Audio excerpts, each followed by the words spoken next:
So today I'm going to be talking about optimal stopping problems. So what are optimal stopping problems? Optimal stopping problems are problems concerned with choosing the right time to take an action to maximize a reward. And all of us are faced with optimal stopping problems pretty much every day. We have to decide, when are we going to stop searching for that perfect parking spot? When are we going to stop dating and just settle down with the right partner? When are we going to stop interviewing candidates and just decide to hire someone?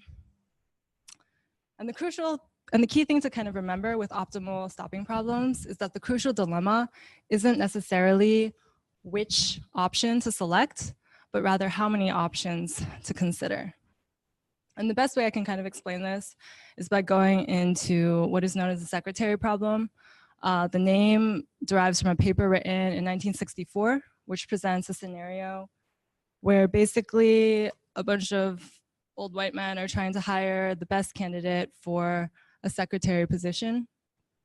The conditions of the scenario are we're interviewing applicants in random order.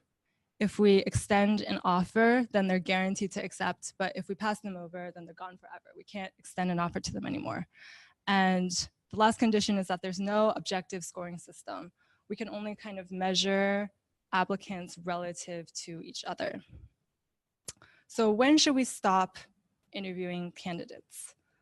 So the catch-22 of optimal stopping problems is if you decide too early, you risk settling, you kind of give up on finding a better applicant. But if you keep on holding off, then it's very possible that a better candidate will never materialize and that you have passed on your best candidate and now you're just stuck in a sea of mediocre applicants that will never compare to the best person that you've already turned away. So the strategy that optimal stopping theory presents us with can be summarized in these 3 words: look, then leap. In phase 1, we're looking, we're exploring our options, we're gathering data, we're collecting information about what constitutes a good applicant, what constitutes a bad applicant. And then in the second phase, the leap phase, we're done looking. We've decided we have enough information and we're going to commit to the next candidate that's better than everybody that we've looked at up to that point.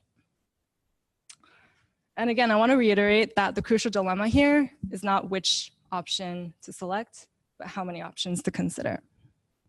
So let's say we're looking at an applicant pool of 2 candidates. This is a pretty straightforward situation, right? Because there's a 50-50 success rate. There's a 50% chance the first applicant is the best, 50% chance the second applicant is the best.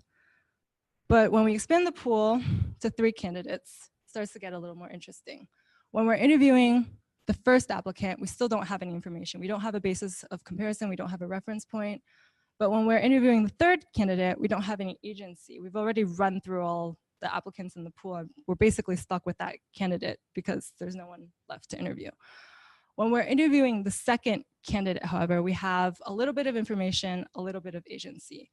We can see how the second applicant compares relative to the first applicant, and we also still have enough, we still have the freedom to hire or dismiss them because there's still one more applicant left in the pool. So here we can implement the look then leap strategy. We interview the first applicant, we look at the first applicant, and then when we get to the second applicant, we leap. If the second applicant is better than the first applicant, we decide to hire them. If they're worse, then we go on to the third applicant. And this works out so that there's still a 50-50 success rate when there's 3 applicants. So what happens as the candidate pool increases? Well, basically, there's like a lot of complicated math that I don't really understand. But the takeaway here is that the look to leap jumping point eventually shifts to 37%. And the interesting thing is the success rate of finding the best candidate, if we use the look to leap strategy, also kind of settles at 37%.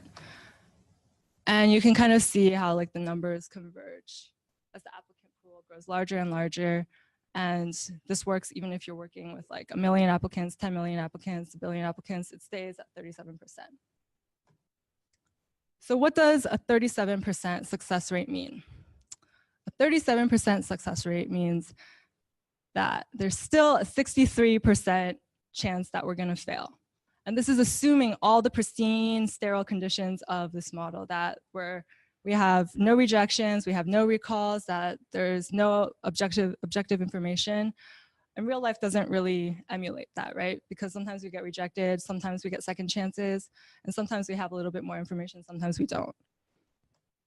So why am I talking about optimal stopping problems? Well, if you think about it, all problems in life are really optimal stopping problems. In life, we're presented with basically an endless stream of random, unpredictable options. The decisions we make in life are permanent. We never get to make the same choice twice. And inaction is just as irreversible as action. And finally, we never have perfect information in life.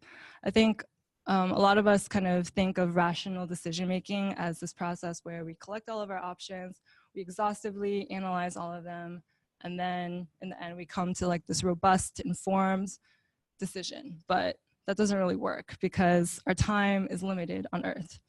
And so sometimes you just have to leave. Always be stopping.